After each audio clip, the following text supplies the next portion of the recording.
I'll try to see if I can finish in less than 5 minutes. First, let me thank the organizers for this wonderful opportunity to address a very timely and important topic. I think this question of deeper integration hinges on two very important arms. Liberalization, and I think liberalization by itself will not work, which means that the second arm has to be effective. And I think the second arm would be institutional reform, however you conceive of it, whether you think of it as competition policy, regulatory frameworks. Basically, whatever is necessary to support liberalization.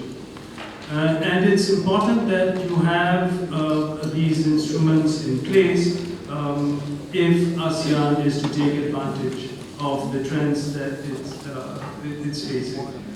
You have a rising consuming class, lots of opportunities in infrastructure, massive demand for energy and the infrastructure investment that needs to go into it, huge potential for participation in global production networks, and there's still tremendous space for trade and investment. And all of this can work effectively if there is better integration in the region. The AAC, of course, is a significant step in that direction. It's the right step in that direction.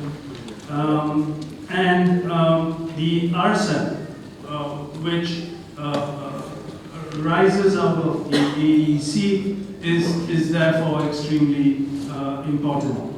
I see RCEP as a necessary step towards achieving ASEAN centrality, creating centrality being defined perhaps as creating a regional entity that can be an attractor of trade and investment, a hub for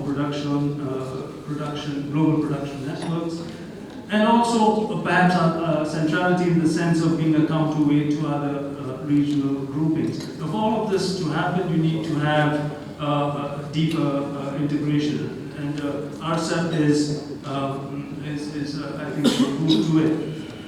The question is, of course, RCEP faces challenges, both in arriving at some agreement among its members, and also the agreement of ASEAN's dialogue partners. Hopefully, with these challenges, RCEP will not have to submit to the lowest common denominator. Comparing, or not really making a comparison, but then on the other hand, you have the TPP, and the RCEP may not want to take the same route as the TPP has taken, in the sense that it may not want to impose the same kind of standards, or it might not want to accept all the issues that are contained within the TPP. Nevertheless, it would be helpful not to slip to the lowest level permissible within RCEP. And I think RCEP has got some, has potential to bring in some of the values that are enshrined within AEC, basically addressing issues of development. And in that respect, I think three issues are important within RCEP. The attention that is given to SMEs, narrowing development gaps, and economic cooperation. I think given the varying levels of development in ASEAN, these are issues that cannot be ignored and that need to be attended to in the interest of deep integration.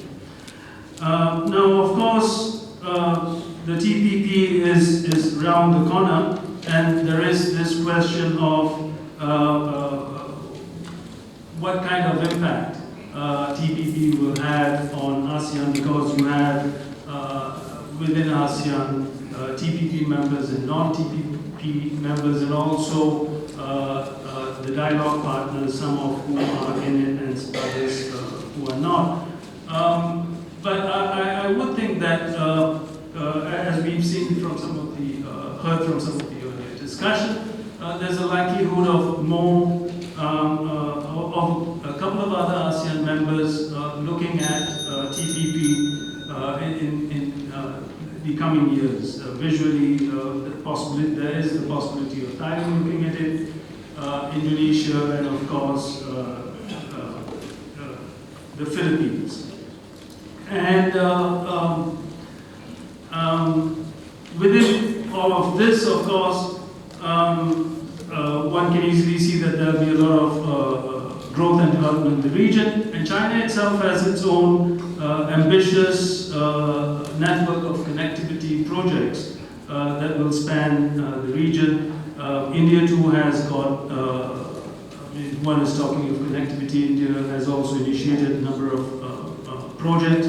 And it's in this context that I think that the AIIB would have a positive role to play.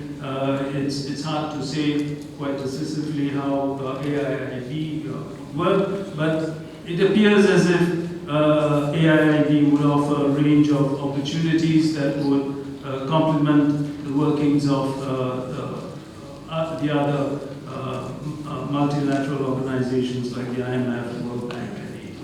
Thank you.